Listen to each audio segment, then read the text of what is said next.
One of the things my house had when I bought it were these speakers up here in the ceiling and outside.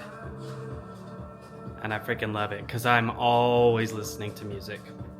Anyway, today I just got a lot of little stuff to do. I thought I'd maybe do like a little mini vlog of just all the weird and random things I'm doing. Starting with iron-on patches. First time I've ever trying these. I'm actually quite pleased with how they turned out. Because of all the stuff I do, go through a lot of pants. And these ones I love.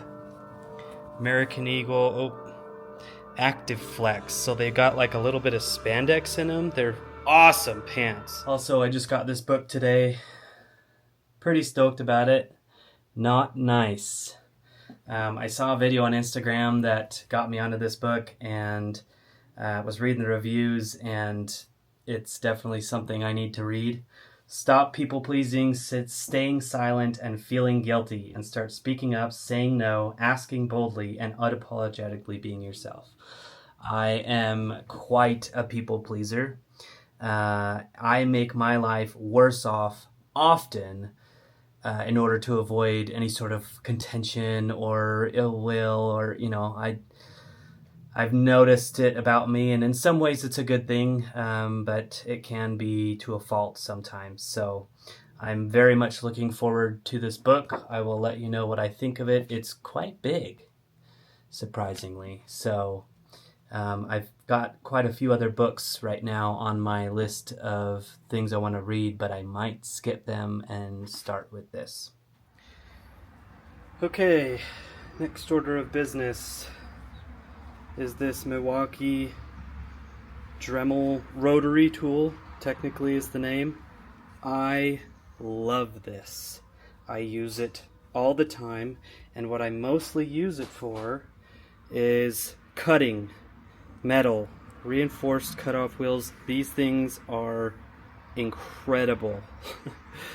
I use them all the time. I've had one that I've used for like a year, and it finally wore down to the nub, and so I bought a whole pack of them, and yeah, I finally am able to get another blade on there. I was doing some cutting with the Transit, and that metal is just so like strong, and so okay, so super easy. You've got this screw down into there, lay one on top.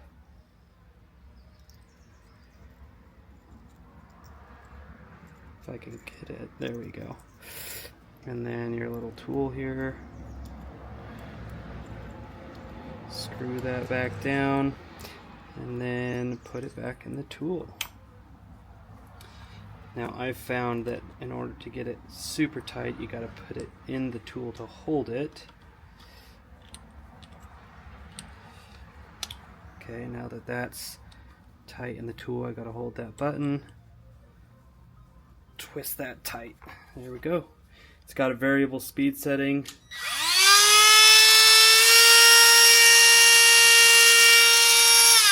This thing is awesome. I love mine. Oh, I've got some crap in there.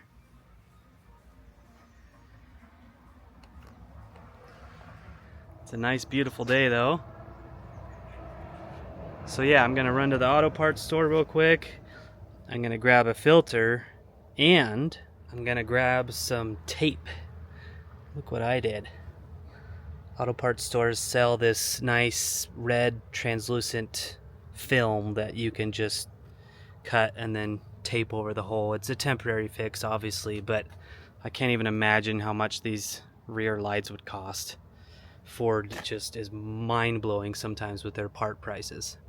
So yeah, I'm an idiot, and I had this step down. I opened the back door and it just thunk right into the light. When these are up, the tire just kind of hits against the side here. So anyway, let's go to the auto parts store.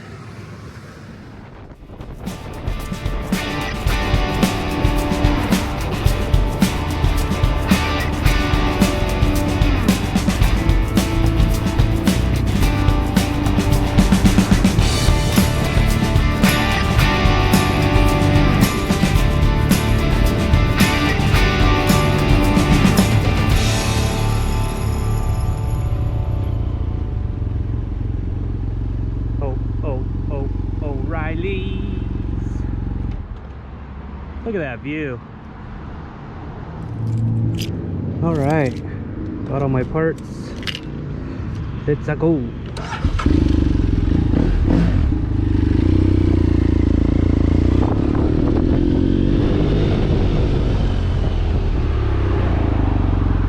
Oh, traffic. Busy, busy, busy.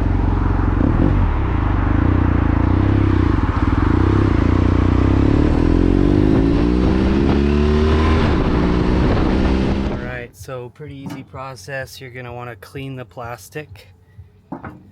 I've got acetone handy, which probably isn't too great for the plastic, but it'll definitely clean it up.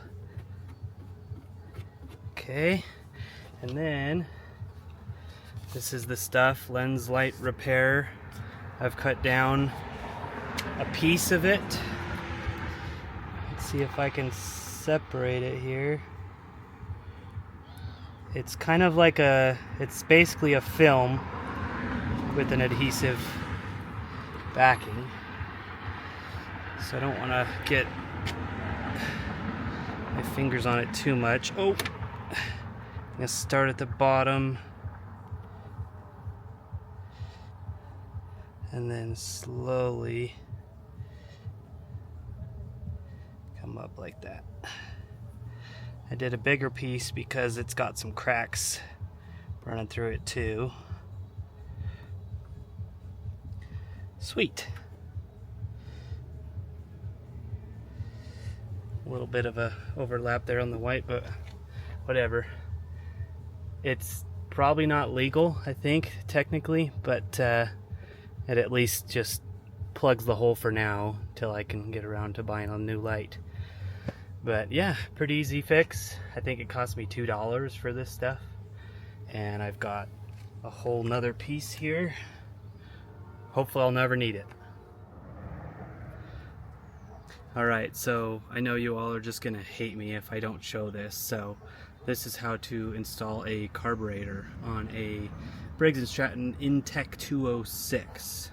So you're gonna wanna go ahead and take your throttle springs here. You've got 2 of them, and you make sure you just hook them up exactly how you disconnected them.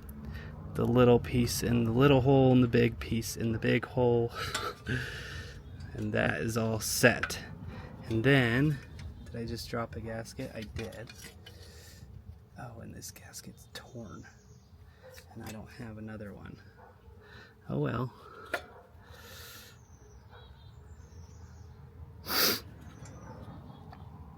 Put that back. Where it goes. Oh, it's not gonna hold.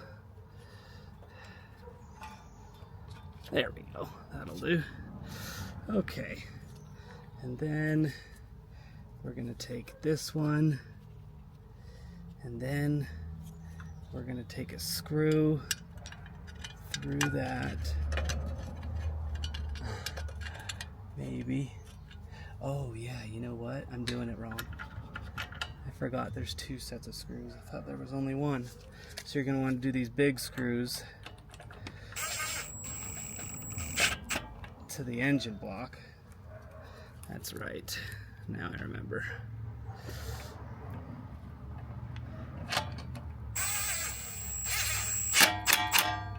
Nice and tight.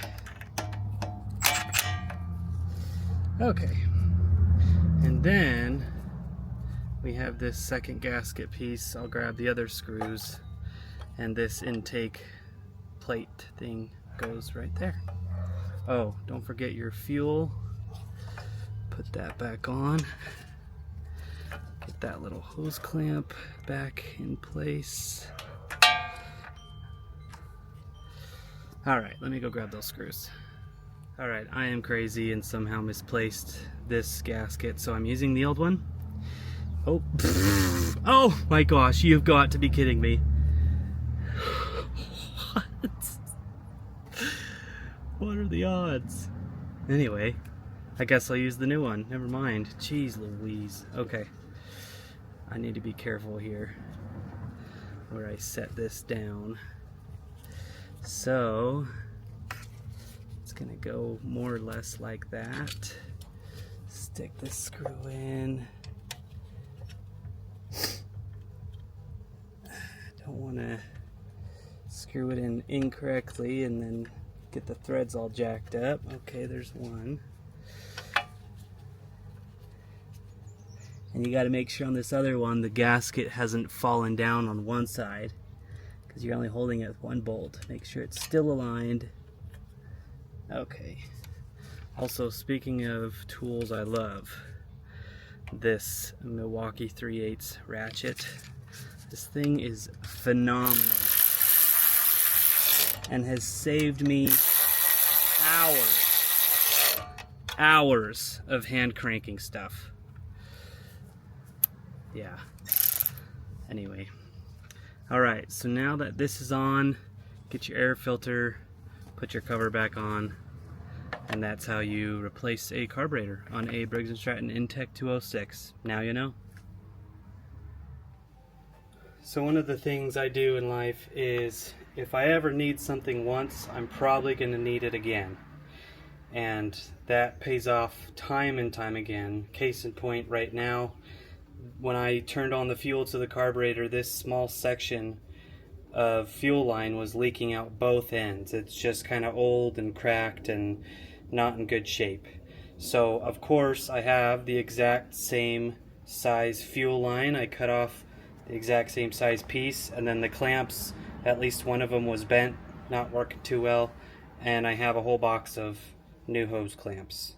So it definitely pays to also, I guess, buy in bulk. I bought like hundreds of these hose clamps in a little kit, and instead of having to go to the store and buy one little piece of fuel line, and these two are a little thing that's like $5.99 for these little clips or something. Yeah, pretty awesome. I love having stuff, being able to fix things without having to go to the store, without having to buy a new tool, etc. So anyway, she's alive!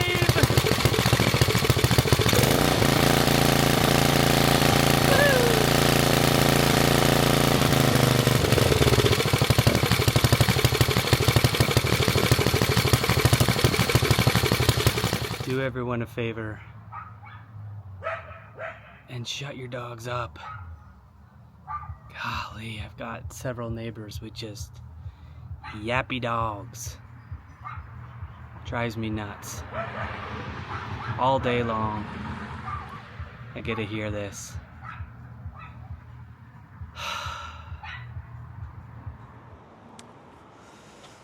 All right, beautiful end to a great day. Got a lot done, mostly off camera. My roommates are helping me. Well, I guess they're building a sauna, so we've been working on that for a little bit. I'm gonna get some measurements here on the Transit to order some solar panels, and then I'll go edit my video. So anyway, just kind of a standard day with me. Lots of weird random things. Tomorrow should be no different. Have a good night.